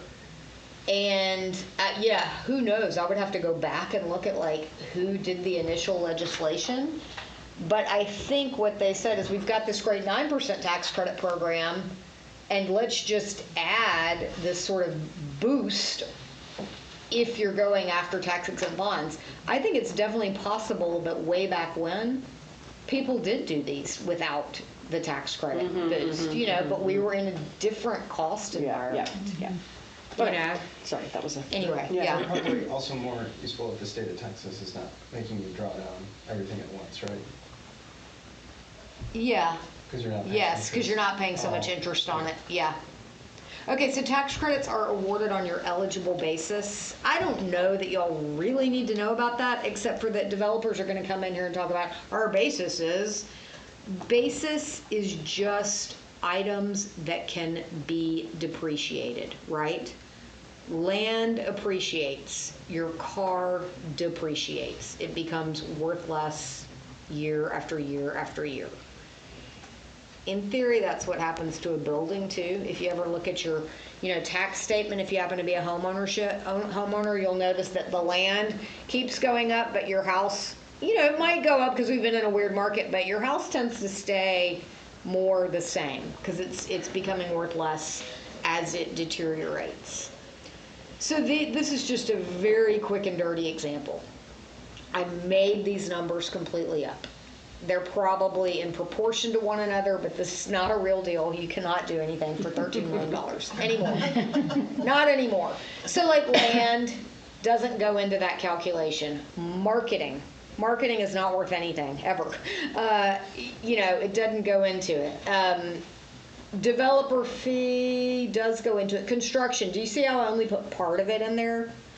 There are some items in the construction of a building that are not eligible basis. Typically, those are things that are off-site, like we had to put a turn lane in order to be able to build here. That's minutia you don't need to think about, but I'm just trying to show you kind of how it works. So then you have this eligible basis, right, on your project, 10 million. And let's go to the next slide. And I'll show you the magic formula, how they come up with the credits, how they turn it into tax credits. So you have that basis, you multiply it either times 100, which is the same number, or 130% if you get the boost. 98% of the people that are coming in here are in a location that gets the quote boost. It just brings more credits in, it makes deals work, especially in a high interest rate environment. 5 years ago, that was not the case. Because interest rates were so low. You could make it work without it. Now your basis is almost 14 million. You multiply that times the 4% tax credit percentage, and you come up with 559,000. That is your annual tax credit. And that's what you'll hear people in here say. They'll say, oh, we're getting 2 million in credits, 3 million in credits. That is for 1 year. You multiply that times 10, then you multiply it. Remember, we were talking about the 99.99% ownership? They can't take all of them because they don't own all of them. So they're going to take 99.99% of them. And then they're going to multiply it times whatever they're willing to give you. 87 cents is really high right now. I have projects that are 74 cents, 79 cents, which is the other reason you're seeing less demand. Is because there is no demand for tax credits right now. And we can talk about why that is, or you can just listen to the nightly news. And you'll kind of clue into why there's no demand for them. And that's how it turns into the cash that you then use to help build your project. And that's just that one number in the capital stack. What are the dynamics of the pay-in rate being set? It's demand for tax credits. And so right now there's not a lot of demand for tax credits because investors are sitting on the sidelines because we had such a volatile macro environment.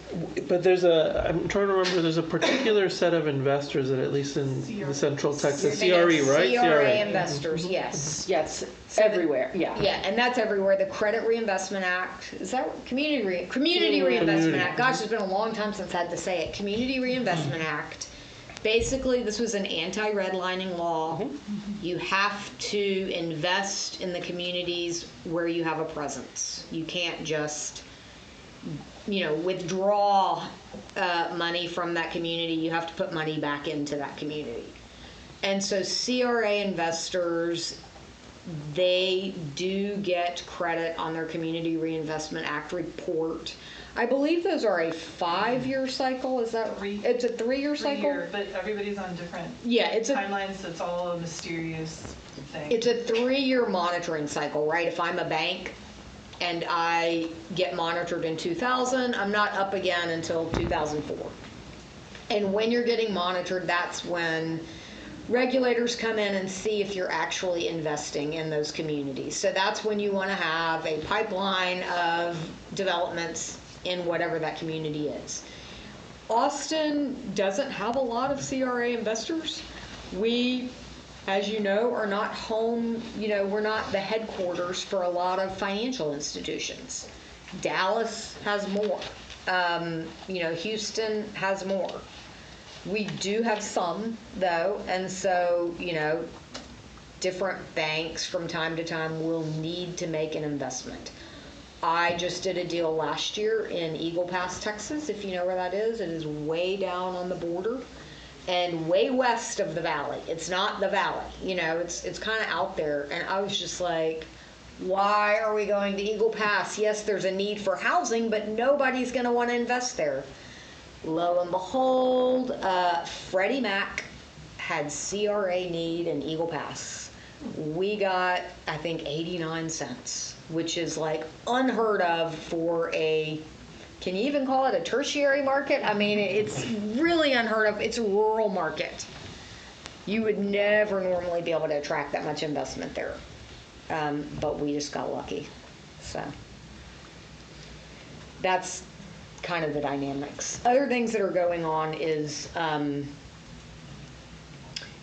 interest rates are volatile. People don't know what's going to happen with tariffs. People are just uncertain. And when people are uncertain, they put their money under a mattress instead of, buy cars. And big banks are no different, right? They're just run by people who are, sitting around a room biting their nails. So see, it's not very mysterious. That's kind of the behind the curtain. What's next? Do I have anything else? Do I have another slide? One more thing. Workforce housing. Y'all can't do workforce housing, can you? We sure can. you We can. sure can. Whoa, whoa, whoa. So you don't need a tax credit consultant for workforce housing, so I don't do a lot of that because there's no tax credits involved, right? But basically, so you can do it. So it's the PFCs versus HFCs. That's just wrong. I shouldn't have put that there. I thought you had to be a PFC to do it. No, Okay. I mean, I think PFCs is sort of where it was, I think, it was where you started seeing it first, but fundamentally you're just offering your tax exempt status, right, into the partnership. Yeah, And so- exactly. So, you can add requirements to that. So I'm going to give you the example that I'm doing right here in Austin. It's, we call it COI because it's the Anita Coy Ferralis building Yes. with the PFC. Yes. The ISD PFC. Yes. Yes. I'm You know, have we I exist. seen you at a meeting? We exist. Well, so they offered up their land. AISD did. That was a place that has been deemed surplus land. And just in case you're thinking that land's not surplus, I will tell you I just found this out and I'm astonished. That campus, it's almost 18 acres. It had, at its peak during the year, 150 students. It typically ran with 35 students. So, ask yourself, is that a good use of public dollars? I don't think, I'm sure they're very worthy students. It's not that they shouldn't be served. They can be served, but we can do it more efficiently, right? So they offered up that land. They are leasing that land to the partnership. Once again, they will always own that land. They were lessing because they sold off a bunch of land, sometime in the last 10 years. Yeah, I don't know, but yeah, I encourage every nonprofit I've ever worked with, regardless of what kind you are, keep your land. I mean, right? There's always going to be more people, and there's a finite amount of land. That is like, a fundamental principle of life. Don't sell your land. Unless it's the tank farm, maybe. Then get rid of it immediately. But so they'll always own that land, which means, in a certain number of years, future generations can decide that they don't like what's there and do something with it, or they can benefit off of renewing the lease, benefit financially. They came in and said, yes, we want workforce housing here, but we also want to give first dibs on that housing to our staff. Teachers, technicians, all their staff. It's not just, quote, teachers, although people like to call it teacher housing. And so as the development team, what we did was a really deep dive into their information about not just how much do y'all make, but how far away do you live from work? How many people live around this site? What's your family composition? Do you need playgrounds? Do you need daycare? What is it that would actually attract you to the housing? And so it's all been designed with that in mind. And we'll see. It's a great experiment, right? Whether or not it works. I have faith, though, that it will. And that is going to... When is that closing? It's closing sometime this year, the first stage of that. Yeah, towards the end of the year. So that's an example of how they put other conditions on it, right? Are you doing tax credit and workforce? It is Or- not no. using any tax credits. Okay, so it's a two-phase, two workforce deals. It is. I don't think this will happen because of the group that's doing it. They're so experienced, but I could see in a situation where you got one side of it set up and then you're like, you know what, the market has changed, let's do the other side as a tax credit deal. The issue with the tax credit deal is that AISD staff don't qualify for those units. That's been one of our big affordability issues here, right? All of us advocates like to focus on the very low income, and those units are absolutely needed. But one of the big issues in Austin is that middle is squeezed, and there is nowhere for people who make really good salaries, right? They can, fend for themselves, except for our market hasn't provided any housing in that realm because it's, I talked earlier about we're bullish on Austin. It's every national major developer and international developer has said, oh, that's a great market. We're just going to pour money into, what do they like to do? Luxury housing, So that's why we have stuff, like on Rainy Street that's however many stories tall that rents for $7,000 a month or whatever, like amounts that I'm in this business and I just go, what? People will pay that? And we have a lot of, because of tourism, our market has a lot of Airbnbs. It has a lot of absentee housing. A lot of people that buy here for their weekend or their twice a year or when they come in for Formula One. And so a lot of our housing stock gets taken by people that don't actually live here. Not on that kind of way. And so all that squeezes for people like teachers or nurse practitioners or what have you, people that are professional but that are on the sort of mid end of the scale. And just to tie sort of my previous comment with your last bullet point there, now that the Gates bill has become the law of the land and we have regulatory certainty, one of the things we had talked about the last few years was how to make the new strategic a platform for different affordability initiatives that were more visionary. One of the things we talked extensively about was a focus on public workers and mixed income housing as opposed to extreme affordability backed by tax credits. And Jeremy was one of the people on my list to kind of engage because I do think, as you know, right now they're trying to find 2 more board members for their PFC.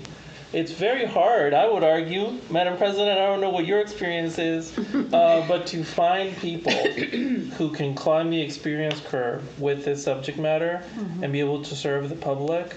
It's also incredibly hard to build a high-quality team that you can really utilize at scale.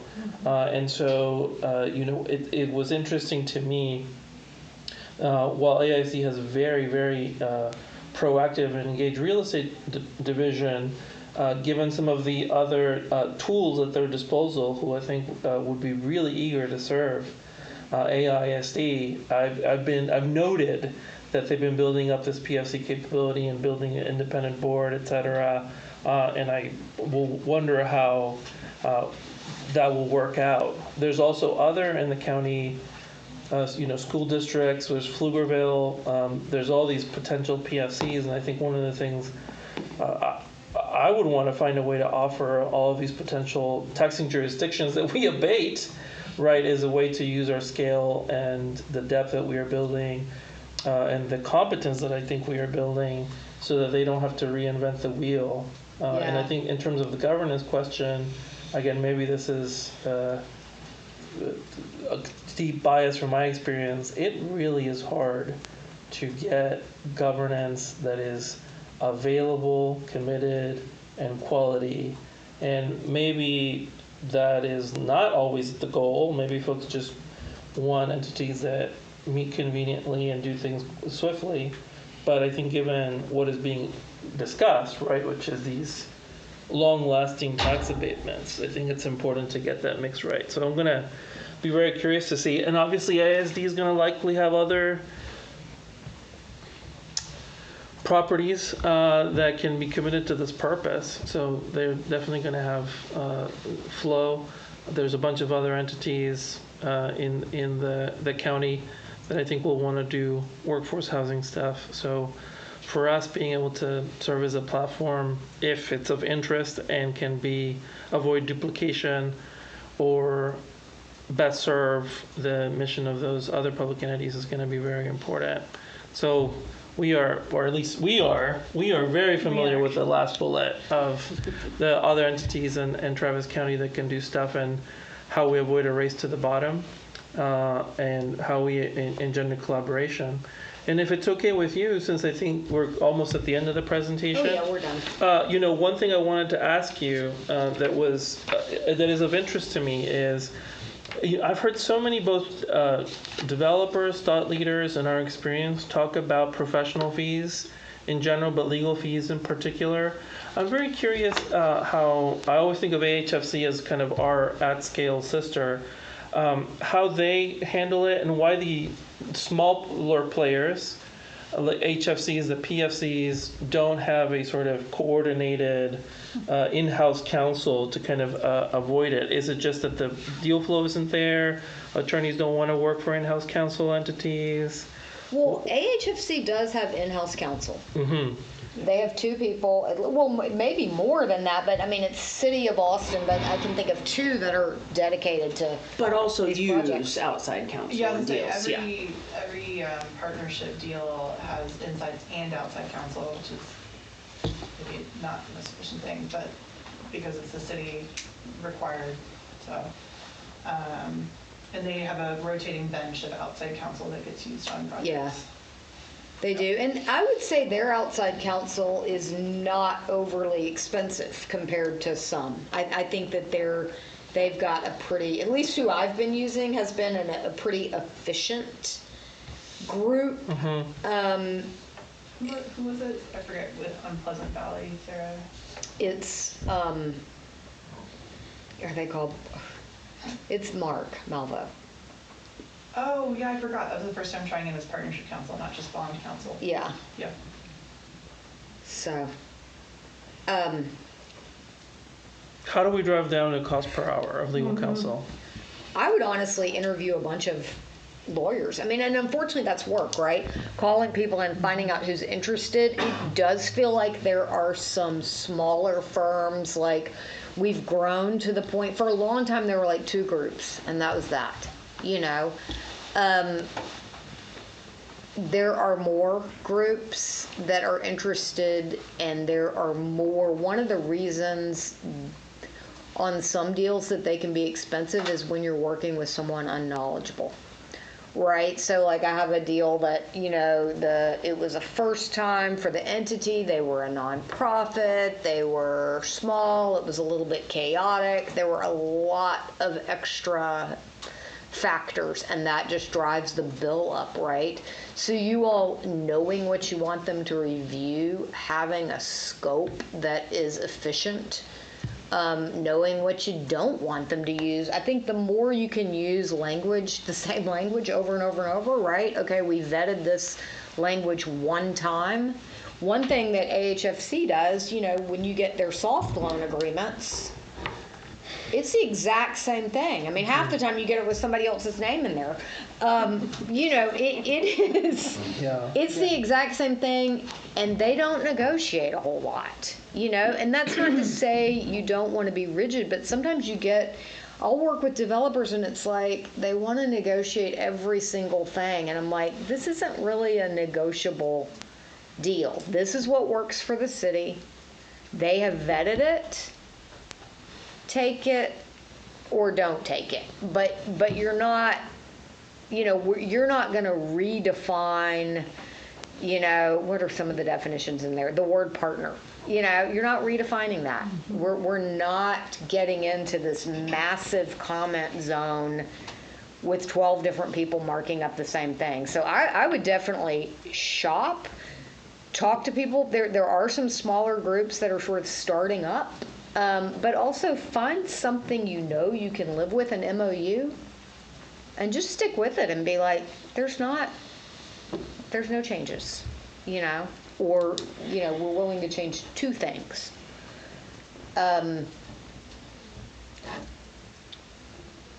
That's helpful. And I think my second and last question, and then I'll turn it over to you, Madam President, is, we want to make sure that we are fostering productive use of public resources.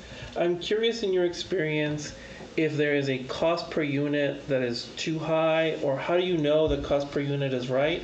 And related, is there a way that you would advise an entity like ours to think about the cost of providing affordability?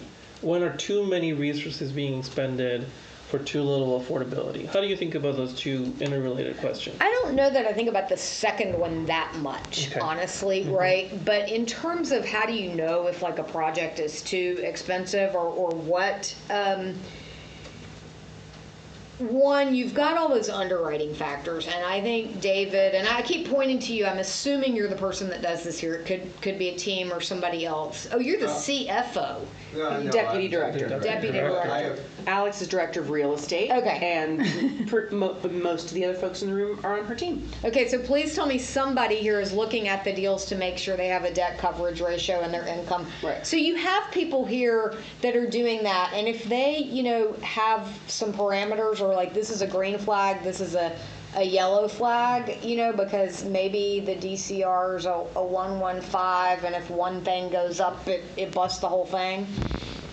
They're already vetting for that kind of thing. But you could definitely have just a trending report that you update, every time you get a new deal. What was the cost per unit of this development? Because, it would be easy to look at 300 and go, that's too expensive. The deal last year was 200. But things are trending upwards, right? So where does it fit compared to every single other project you have in the queue, right? If you have 5 projects, what's the average? How far below or above the average are there? That's how I would look at the cost per unit. Is where does it stand compared to the population as a whole, right? I mean, that's kind of how we judge whether or not somebody is short or tall. Somebody who's short in Japan is or tall in Japan is different from what they might be short here, because it's just a different body that you're looking at. So I would compare it to what you already have in your queue. Same with operating expenses, and you might go out and be like. Golden Acres is our poster child for our very best development. This is the one we want to put on all of our promos. What are their operating expenses per unit? How many staff do they have? What are the things there? And then you can hold up, other developments to that. Crummy Casitas is our lowest performing, and gosh, when you compare the two, maybe they have less per unit, maybe they have more, but just kind of looking at what those trends are, that is how I would compare it. And so that's why I'm able to say, for example, for me, that Sycamore's development is a high cost per unit. One of the reasons for that, though, is because all the things we talked about. It's 5 stories. Nobody would ever build a 74 unit. Nobody in the free market would build 5-story 74 units. With an elevator. Yeah, nobody would do that, right? You would In do those Springs. 2 stories, A piece of property that you and can't build on half 3 of the acres. lot. Yeah, But that was just what we were presented with. So that is a situation where if you are making policy, that is where you can talk about a good use of resources. Maybe that piece of land that's kind of problematic with the increased costs is downtown. Or right next to, our number one employment generator in Austin, and it's going to, and they're doing a program to employ all these people or something. Like that one I was talking about with the hospital district.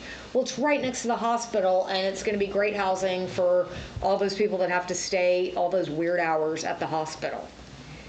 That's worth doing a little bit more for.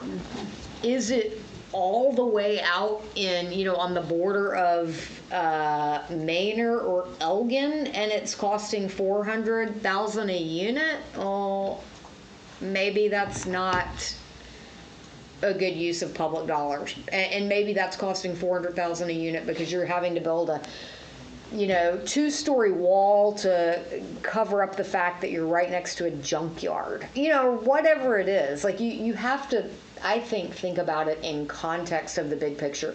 That's more challenging for y'all because you're here for short stints, 3 years, right? Maybe you don't know what the big picture is as well. But I would, every single board member, when they came in, I would give them a tour of the portfolio, like a virtual tour, maybe for the whole thing, and then take them to 2 or 3 properties. This is our worst performing property. This is our best performing property. What do you notice in these? So that's kind of how I think about it, which is, pretty grassroots and folksy. But it is kind of data driven too, because if you know your numbers, if you know your average and where it's trending, then you can just immediately go, okay, this is higher than normal, lower than normal. What we do in our office, I have people that crunch a whole lot of data, and then they rank things red, yellow, green. And that's a really easy way for me as the manager to come in and be, okay, wait, the red ones, yeah, you're right. I spot checked that. Those are the red criteria that our policy is X. The yellow ones, why is that yellow? Let's look at it, and I'll go, oh, you think that's negative? That doesn't bother me. Let's put it back to the green, Or, then when we look at the green ones, I'm spot checking. And I'm going, yes, these meet all our criteria, or whoa, nobody noticed this thing right next to it. What is that? Zoom in on it. And that's examples from looking for land, but that's what I would do, is I would have staff come up with a way, like, okay, y'all know what the criteria is, you've set that policy. How can they look at it at a glance and know that it is meeting some kind of quality assurance standards? And then that gives you time to free your brain up for the policy. I loved what you said about, how can we offer ourselves to other communities? Lockhart, I know, is looking at doing like teacher housing, and,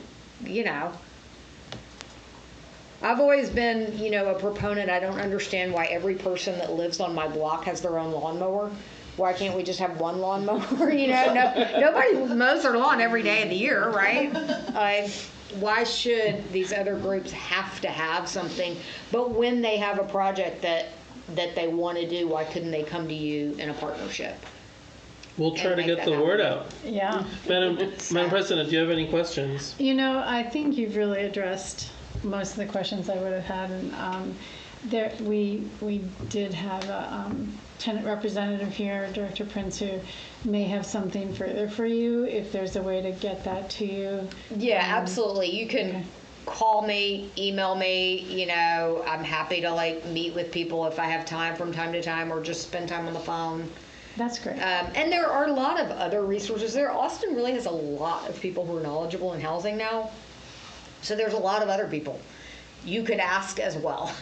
And I'm always referring people to other people, and, it's really grown. This sector of the real estate industry has really expanded in Austin since 1991. So. Are there any questions from staff before we adjourn? For our distinguished guests?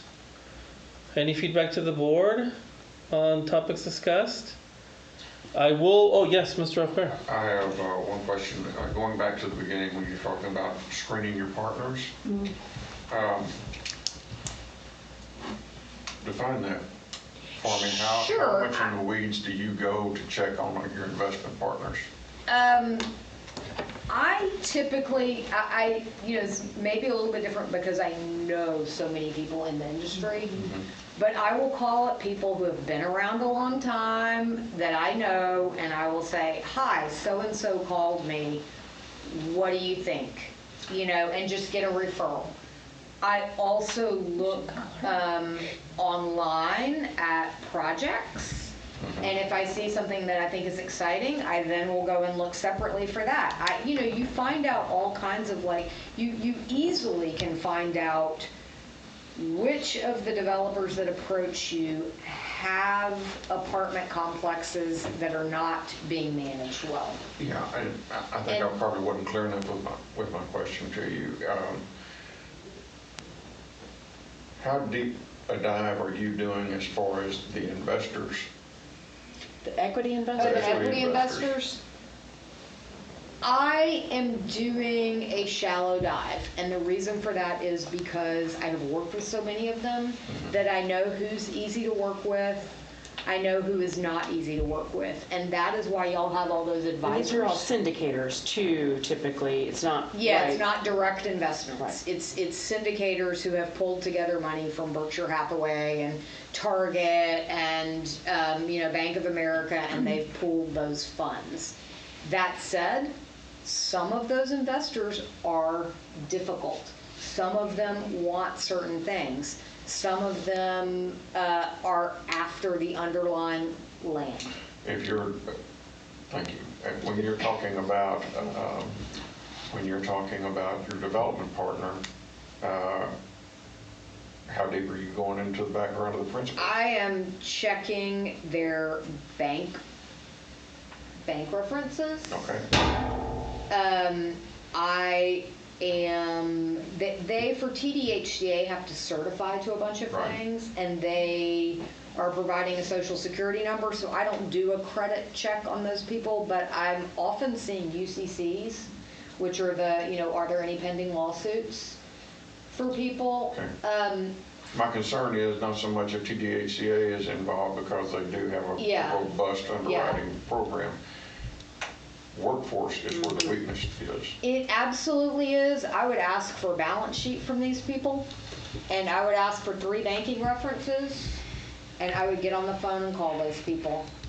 I mean, if they don't, if people who are doing this, if they do not have, and this is minimum, $1 million cash sitting in a liquid bank account that they can use for these developments, and they don't have a minimum of $5 million in assets, they have no business even taking up your time on the phone.